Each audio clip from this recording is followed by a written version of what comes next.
So now I'm going to give you just a quick 3 or 4 slides of Pu'u to give you some context what's happening there. Okay, so this is a photo I took on Monday. We're looking toward the southwest, towards Pu'u. This is Pu'u back here. Here's the old perched lava pond that was active in July of 2014 when the June 27th flow first started. And then the vent that feeds what we call the June 27th flow, that vent is right back here and feeds lava downslope through a lava tube which extends off in this direction. That's the original tube. And the new tube branch starts right in here and crosses off and goes in this direction. Now let's get in closer to Pu'u. Here's a view from the south side of Pu'u looking, well, roughly northwest. Of course, you can see north is off in this direction.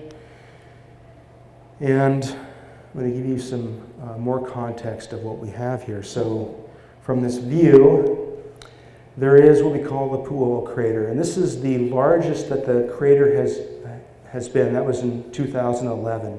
So this is the extent of that crater as it was at that time. It was about just under 1,500 feet in length.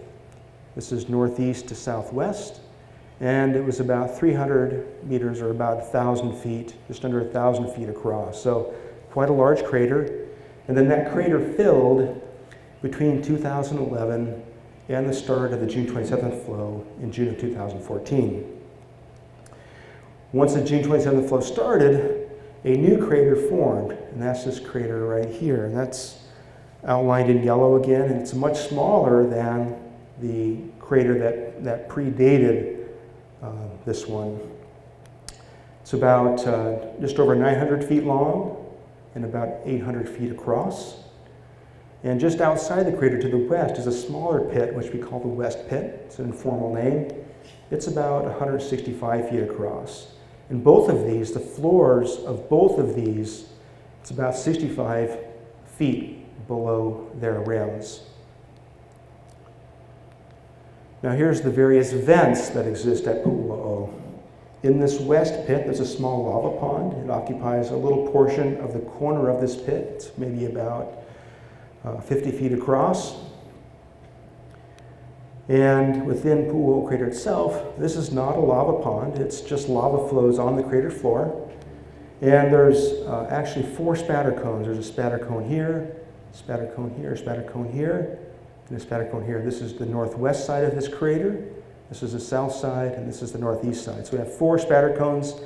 Each of these over the last several months has fed small lava flows, which spill out of those cones and flow into the bottom of the crater, slowly building it up. And that's what all this black is. You see, this is just recent lava flows in the crater.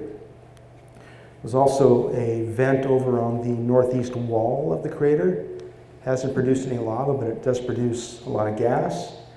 And then just in December, a new vent formed outside of the crater on the northeast flank of Pu'u. So there's a little hole in the lava, and it was open early on. We could look in from the helicopter and see lava splashing in that hole.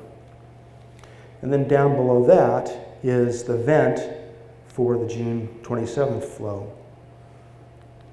And then, so here's the June 27th flow vent just highlighted, and we have our lava tubes in yellow here. This is the original tube in this direction, and then we have this latest branch of the tube which formed starting on November 25th this past year.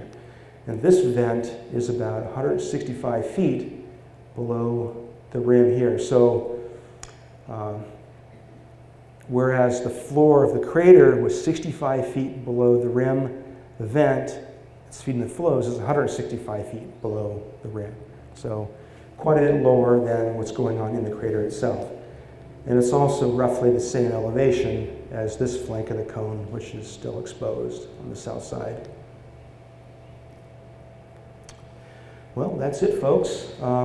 Thank you very much.